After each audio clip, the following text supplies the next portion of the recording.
आज मैं लेकर आई हूँ कैरी के प्रीमिक्स पाउडर की बहुत ही ज़बरदस्त सी रेसिपी, जिसे बनाकर आप पूरे साल के लिए स्टोर कर सकते हैं। कैरी का ये शरबत विटामिन सी से भरपूर होता है और हेल्थ के लिए बहुत बेहतरीन होता है। तो गर्मी के इस मौसम में बाज़ार से केमिकल्स वाली ड्रिंक्स लाना छोड़िए और ये बना के रखिए और पूरा साल एंजॉय कीजिए। अस्सलाम वालेकुम, welcome to Muslims kitchen. Start करते हैं आज की रेसिपी। कैरी का प्रीमिक्स पाउडर बनाने के लिए यहाँ पर मैंने जो कैरियाँ इस्तेमाल की हैं वो बिल्कुल कच्ची हैं। इसमें से जो सॉफ़्ट होगी वो मैं निकाल दूँगी, उसे हम इस्तेमाल नहीं करेंगे। इसके बाद मैं इसको टिश्यू पेपर से साफ़ कर लूँगी। आप कपड़े से भी इस तरह इसको खुश्क कर सकते हैं। इसमें बिल्कुल पानी नहीं होना चाहिए। इसको खुश्क करने के बाद इसका मैं छिलका उतार दूँगी। बस आपने ये ख़्याल रखना है कि जितनी हमारी कैरियाँ सख्त होंगी उतना ही अच्छा हमारा प्रीमिक्स पाउडर बनेगा। छिलका उतारने के बाद मैं इसको कट कर लूँगी छोटे छोटे क्यूब्स के अंदर। कैरी का ये शरबत ख़ास करके हाई ब्लड प्रेशर वाले और कॉन्स्टिपेशन वाले लोगों के लिए बहुत अच्छा होता है। बस आपने इसको एक दफ़ा बनाना होता है और पूरा साल इसको इस्तेमाल करें, ये बिल्कुल ख़राब नहीं होता।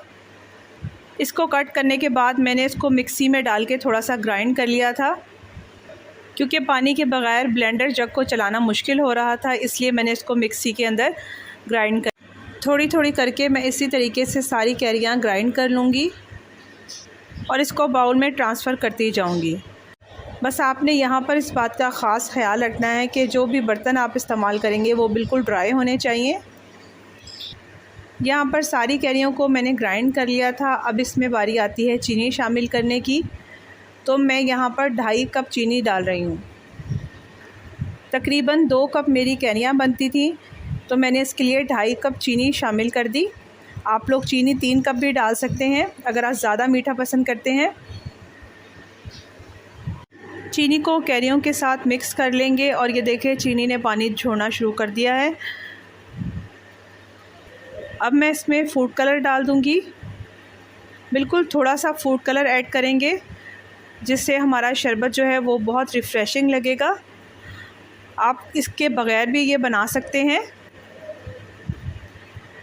आप चाहे तो यहाँ पर चीनी की जगह गुड़ भी ऐड कर सकते हैं,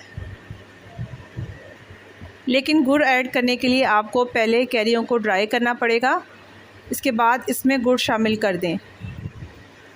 कलर डालने के बाद इसको अच्छी तरीके से मिक्स कर लेंगे। अब इसको ब्लेंडर जग में डाल दूंगी, क्योंकि चीनी ने काफ़ी पानी छोड़ दिया है, तो ब्लेंडिंग होना आसान हो जाएगी।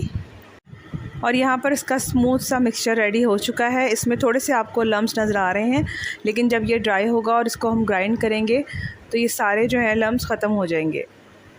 अब इस मिक्सचर को मैं एक स्टील की थाली में डाल दूँगी और इसको अच्छी तरीके से फैला देंगे। यहाँ पर आपने इस बात का ख्याल रखना है कि लेयर ज़्यादा मोटी नहीं होनी चाहिए, यानी बिल्कुल थिन सी आपने लेयर लगानी है मिक्सचर की, ताकि सूखने में आसानी हो। तो यहाँ पर मैंने थोड़ा सा मिक्सचर कम कर लिया ताकि इसकी लेयर बिल्कुल पतली सी हो जाए। यहाँ पर जो बाकी मिक्सचर बचा था उसको मैंने बेकिंग ट्रे के अंदर शिफ्ट कर लिया है। इसको भी इसी तरीके से मैं फैला दूँगी। आप भी इसी तरीके से कोई भी स्टील की प्लेट्स लेके उसमें ये मिक्सचर जो है वो ड्राई कर सकते हैं। प्रीमिक्स को आपने 2 दिन धूप के अंदर रखना है। यहाँ पर 1 दिन हो चुका था। ऊपर से तो ये ड्राई हो चुका था, लेकिन नीचे से जो है अभी तक इसमें नमी है, तो मैं इसको दोबारा से खुरश लूँगी और फिर फैला दूँगी, ताकि जितनी भी इसमें नमी है वो ख़त्म हो जाए। आपने भी बनाते वक्त इसकी कंडीशन को चेक करते रहना है और इसकी साइड्स को भी चेंज करते रहना है, इससे ये जल्दी ड्राई हो जाएगा। यहाँ पर 2 दिन हो चुके थे और ये देखें ये बहुत अच्छे तरीके से ड्राई हो गया है। हमें इसकी यही कंडीशन चाहिए थी, इसमें बिल्कुल भी नमी बाकी नहीं। मैंने इसके ऊपर बास्केट रख दी थी ताकि इसमें हवा जो है वो क्रॉस होती रहे।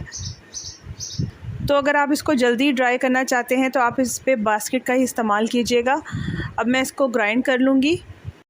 अब इसका पाउडर तैयार करने के लिए इसको ग्राइंडर में डालेंगे। थोड़ा थोड़ा करके ही शामिल करेंगे, ज़्यादा नहीं भरना इसको।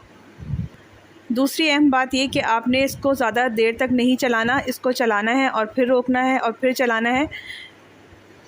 इसकी वजह ये है कि चीनी जो है हाई टेम्परेचर की वजह से पानी ना छोड़ दे।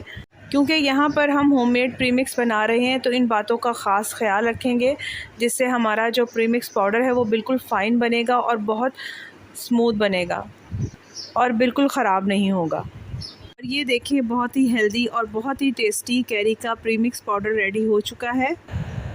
अब इसको मज़ीद हेल्दी बनाने के लिए यहाँ पर मिक्सी में मैं डाल रही हूँ 1 टीस्पून ज़ीरा और 1 टेबलस्पून काला नमक।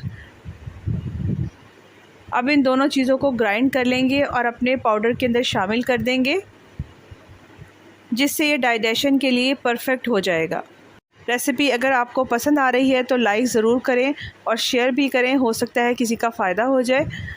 तो बस यहाँ पर प्रीमिक्स पाउडर बिल्कुल रेडी है। अब इसको सर्व करते हैं। सर्विंग के लिए यहाँ पर मैंने ग्लास में पहले से आइस डाल दी थी। अब इसके अंदर थोड़े से पुदीने के पत्ते भी शामिल कर दूँगी, जिससे ये मज़ीद रिफ़्रेशिंग हो जाएगा। इसके बाद मैं इसमें 2-2 चम्मच प्रीमिक्स पाउडर शामिल कर दूंगी। 1 गिलास के लिए 2 चम्मच काफ़ी है। फिर मैं इसमें ठंडा पानी शामिल कर दूंगी और इस तरह से बहुत ही टेस्टी, हेल्दी और रिफ़्रेशिंग कैरी का शरबत रेडी हो चुका है। अपने बच्चों को केमिकल वाले ड्रिंक्स देने से बेहतर है कि आप ये पाउडर बनाकर रखें और पूरा साल एंजॉय करें। तो अगर देखना चाहते हैं इस समर ऐसे ही टेस्टी और हेल्दी ड्रिंक्स की रेसिपी, तो मेरे चैनल को सब्सक्राइब कीजिए, लाइक कीजिए और शेयर कीजिए। और हाँ, बकरा ईद की रेसिपीज़ देखना ना भूलिए, क्योंकि मैं उसमें ला रही हूँ बेशुमार मज़ेदार और नित नए खाने। Thank you for watching.